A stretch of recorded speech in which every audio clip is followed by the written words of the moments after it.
Well, hey, everybody, welcome to another episode of the Caffeinated Christian Podcast. I'm one of your hosts, Pastor Mike Rigglesworth, and I'm here with Dr. Ryan Willard. Ryan, how's it going this afternoon? Going good. Busy today, and I have a talk tonight, so I'm just prepping for that. I have a little talk. I'm doing a little home church. Starting to dive into my sessions on teaching Islam. So home church that you kind of started, right? It's in your house. Yes. Yep. So you commute. That's like the best type of home church. Yeah. It's a step above what what it was like when I was starting pastoring my own church, where I lived in the parsonage next door, and I joke, roll out of my bed and get into my office. Like, you quite literally can do that, like, if you're hosting church in your home. Oh, it's great. And if I need to use the restroom, I could go up to my own bathroom. I don't have to worry about anything. It's fantastic. Right. You're completely just at home, literally. Literally. The only problem is the vacuuming afterwards. Sometimes the kids, I'm confused how a generation of kids, because this goes with my nieces and nephews, they just don't know how to put food from a plate to their face. It needs to fall on the ground. I'm just absolutely dumbfounded Yeah. on the coordination on just from here to here. It's impossible for them to do 50% of the time. My wife jokes that, like, she can't go out in public for too long where there are other people and their kids around, because she ends up, like, judging them. Yeah. But truth be told, like, we both do, because kids are just built differently. They act differently. I don't know what it is. Yeah, I don't know if something's going on with what the generation is raised or technology, the coordination skills. I have no idea. Well, and we try to raise our kids to, like, not go into, like, comatose in front of a screen all day, and Sure. use their imagination and be present and play outside, and that's not as much of a priority with parents, nor is kids. Like, that's not a thing, which I don't quite get. But speaking of child rearing, and how do you raise your kid to love Jesus and follow Jesus, there is a patriarch of sorts around Christian child rearing that has passed away today, and that is why we are recording an emergency episode of the Caffeinated Christian. We wanted to take some time to respond to some breaking news that sent shockwaves throughout the Christian world. Dr. James Dobson, who was an author, he is a psychologist, radio host, and one of the most influential figures in modern evangelicalism. He passed away today, August 21st, at the age of 89. Now, whether you love what James Dobson is about or you've struggled with his content, I think it's impossible to deny that his voice, it shaped a generation of Christians, of families, and political movements in America, if you study what he did. So what we wanted to do is take a little bit of time to reflect on his life, on his ministry, his legacy. So the good, the complicated, the controversial, all of it. And I don't know how long this episode's going to go. Ryan does not know much about him. I don't know a ton about James Dobson either, but I do know that my parents and pretty much every boomer that came to Christ and brought their kids up in an evangelical church were influenced by James Dobson. So even if you don't know who he is, you were probably in some way, if you grew up in a church, indirectly influenced by him. So Dobson was born in Shreveport, Louisiana in 1936. He was raised in a traditional Christian home, and his faith, his family background influenced his worldview on a deep level. He went to Point Loma Nazarene University before earning his PhD in child development from the University of Southern California, SoCal, in 1967. He worked there as an associate clinical professor of pediatrics in their medical school, and his early career was marked by a passion for helping families understand child psychology and discipline and development. So he has some good base knowledge, and he's got some degrees behind what he does. He's not, a quote unquote doctor. He is somebody who actually studied this stuff. Yeah. But in 1970, Dobson published his first major book, dared to discipline, and seemed to have struck a cultural nerve. There was a time when parents were experimenting with more permissive approaches to raising kids. This kind of sounds like what's going on now in our day.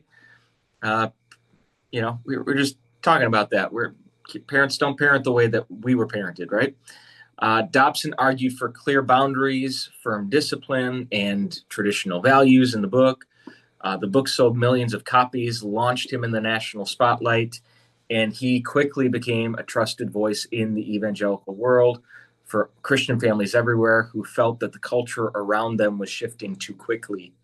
Um, and so in 1977, Dobson founded Focus on the Family. This was a nonprofit ministry that was aimed at strengthening marriages and parenting and just generally the moral fabric of society at large.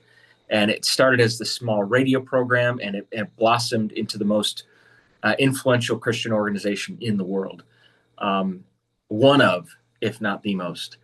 So at its peak, it employed thousands of people. It broadcasted on thousands of radio stations and reached tens of millions of listeners worldwide. Like, if you're listening, if you turn on Christian radio today in the middle of the afternoon, you will hear radio program from Focus on the Family. So Dobson became a sort of family counselor that they'd never met.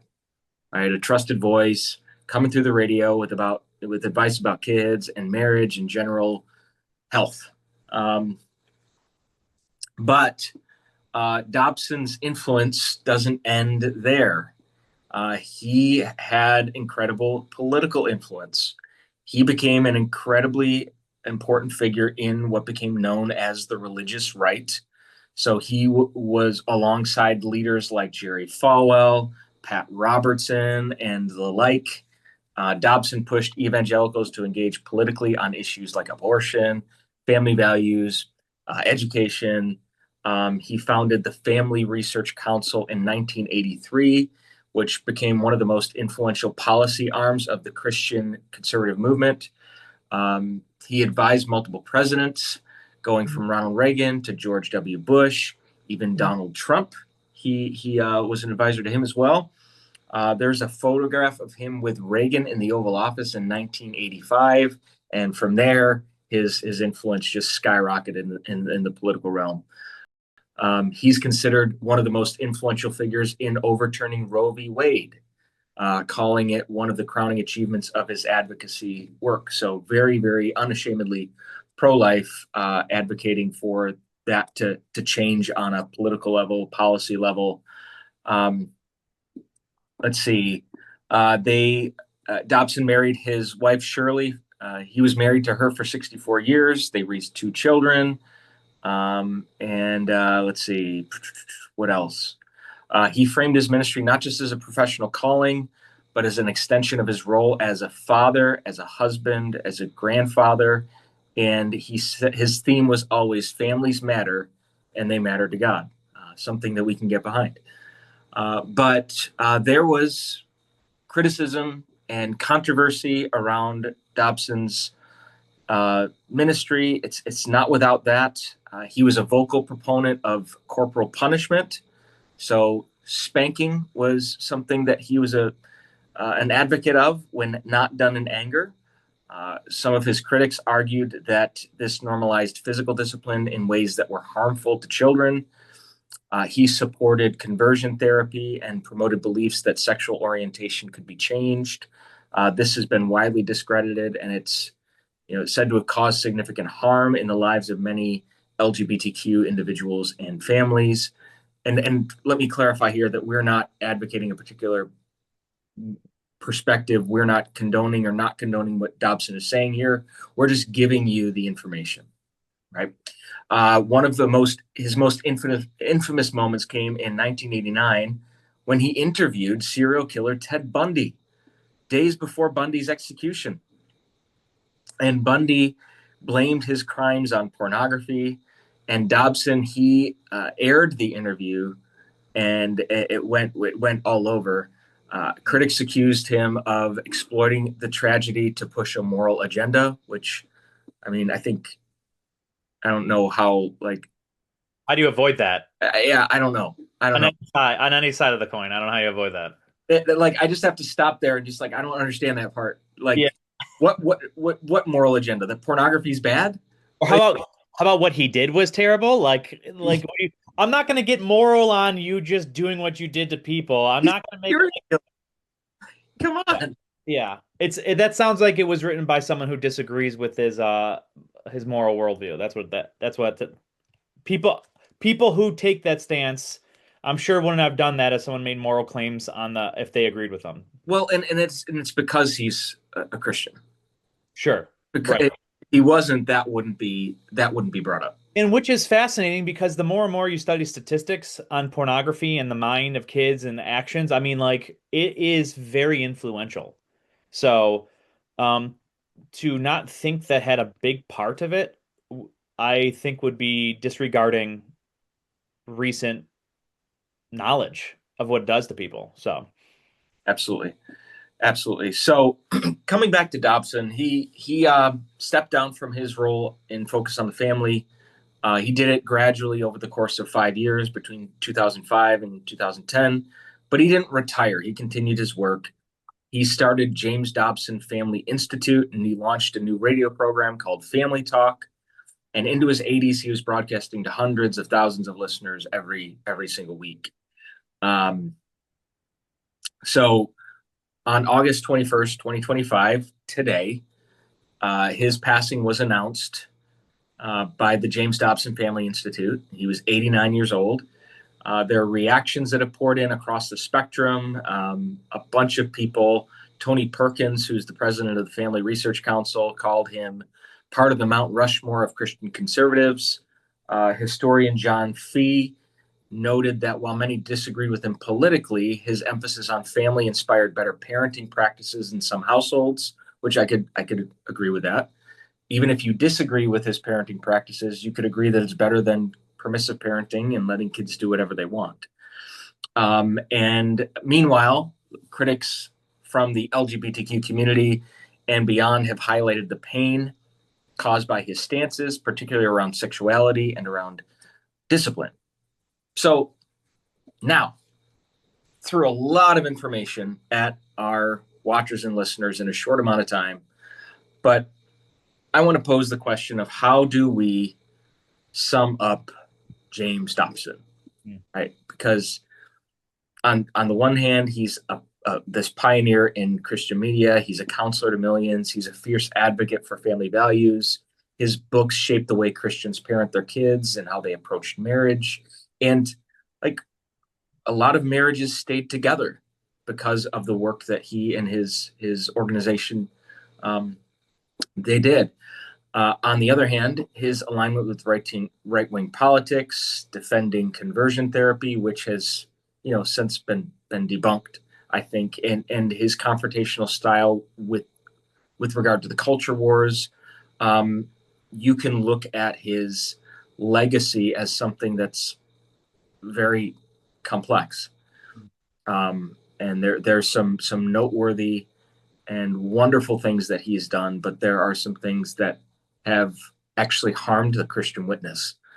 Coming back to some of the things that we've talked about in previous episodes, but yeah, what are your initial impressions, Ryan? yeah. So like you said earlier, I don't really know much about him. I've heard of Focus on the Family, and you're right. I mean, like I couldn't go through any church young program without hearing or knowing of this corporation, right? I mean, churches did their books, did whatever programs they had for families and parentings. I know you can go to their website, you can read testimonies. I know people personally who have had great experiences with Focus on the Family. And I guess it's just another case of a non-perfect Christian trying hard but also being non-perfect at Right. his attempt in his Christian walk. No, I don't think, as far as I can tell, there was any flagrant in like consciously I'm cheating, I'm stealing, I'm doing that sort of thing. It sounds like might have had some bad exegesis and or wasn't aware of what would be modern research on particular topics. And what I mean by that is I think sometimes, especially if you're writing things in the 80s and then you look back on it from 2025 and go, we now know this, like how could you do that? It's like, well, I feel like sometimes that's hindsight interpretation of someone's intent. And so I think we need to be careful Sure.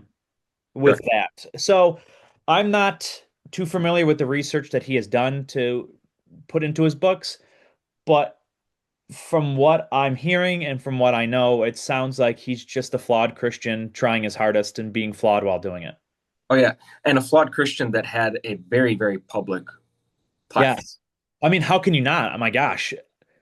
So when somebody's that famous, they're never going to walk away squeaky clean, right?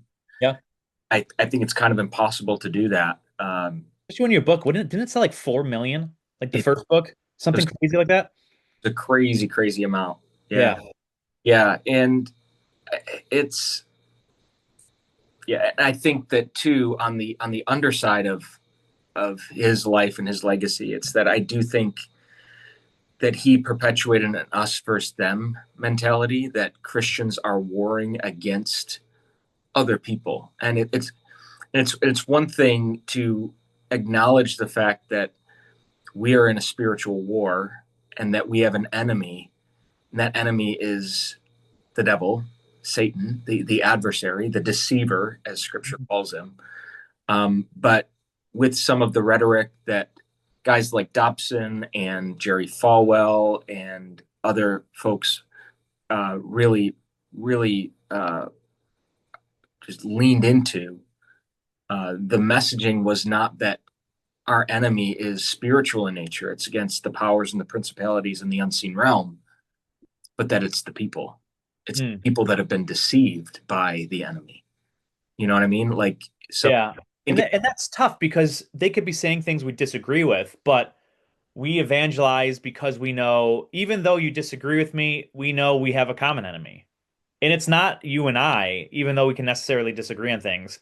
It's the sure. forces behind it that I'm fighting for your case to get you to realize this common enemy. Right, right. And that's part of the issue too. I think the intent, I, although I can't speak with 100% confidence towards someone's intent, Sure. towards motives, can't do that. I tell married couples all the time, you cannot know the other person's motives, no matter how convinced in your mind you might be about them. Um, so I can't speak with 100% confidence of James Dobson's motives, why he did the things that he did. From what I can see, Mm. the legacy that he leaves behind, many families were helped. The traditional nuclear families, moms and dads, how to raise their kids, how to have a healthy marriage. There's a lot of fruitful and beneficial material that Focus on the Family put out Yeah. because of what James Dobson did. Um, but you look at how things were approached with people who had homosexual tendencies, and how they and now I hold to, for clarity, I hold to a New Testament sexual ethic that marriage is between one man and one woman, Yep. and that there are only two genders. But at the same time, I also think the way that we approach the culture around these issues has historically actually hurt the Christian witness, and it's actually been partially responsible for the the general disdain that the Mm. LGBTQ community largely has towards conservative Christians now. Yeah. I think it was shaped by some of the rhetoric um, uh, that James Dobson and other figureheads of the moral majority, the conservative right wing Christian voices, that they had helped really just amplify that and pour gas on the fire in that. And I think some of it was like motivated by fear, that they were afraid we were going to lose the country that had these Christian morals at its roots. And I understand that. Um, and we're living in really uncertain times right now. But I think what's ironic is that some of the things that guys like James Dobson did help to move that process along rather than stop it. I don't know. That's just my initial Yeah. my thoughts, and I could be completely wrong on it. I don't have research to back it up, but I do think that every action has an equal and opposite reaction to it, and there's been some strong reaction coming back from the LGBTQ um, community in response to this now that we're living in the wake of. And so, anyway, any other thoughts that you wanted to? No, I'm just glad that God can use, um, even if done inappropriately or not correctly, can still work through certain things, if that makes sense. Like you said, when it comes to the approach on same-sex uh, context, right, that he's worked with, whether he said things right or wrong, or his approach right or wrong, God can still work through a right and wrong way of doing certain things for his end goal. So I'm just glad it doesn't rely on someone like him or me or you to finish the end goal in as well. So Yeah, yeah, and we have to approach things with a level of humility that it's easy for us to look at somebody like James Dobson and I think put him up on a pedestal or to try to beat him down off of it. And I think it's snobbish and arrogant to think that if we were in his position and had his influence, that we would be able to do it better. right, But the truth is, we don't know if we could. right, I don't know if I could, and I do believe that God is sovereign over people that He allows to experience fame and power and notoriety, and those that He doesn't. yeah, If God wanted us to have that notoriety, He would have given it to us, right? But we want to hold both truths together about James Dobson's life, and I think it's you know we need to be reminded of the immense influence that one voice can have over a culture. hmm, I think it does challenge us to consider how do we as believers engage with the culture? Like, are we speaking the truth in love, or are we unintentionally wounding those that Jesus calls us to serve? Um, right, you have to hold the tensions of speaking the truth, but also doing so in love, because, like Paul says in 1 Corinthians 13, if I don't, I'm a resounding gong or a clanging cymbal. yeah, So, we want to be speaking the truth in a way that uh, at least causes some curiosity in the outside world about who Jesus is and what He came to do. So, nevertheless, we grieve with Dobson's family. We reflect on his ministry, and we'll wrestle honestly with his legacy too. But I pray that the church learns from his mistakes without repeating them, and also learns from his strengths yeah, and repeats those. And that we would champion strong families and extend grace and compassion to those who might have been wounded and marginalized along the way by some of the things that were intentionally or unintentionally perpetuated by Dobson's ministry. Right. yeah. All right, guys. Thanks for joining us for an emergency episode of the Caffeinated Christian Podcast. We'll be back with more conversations on culture and theology and what it means to follow Jesus in our world today.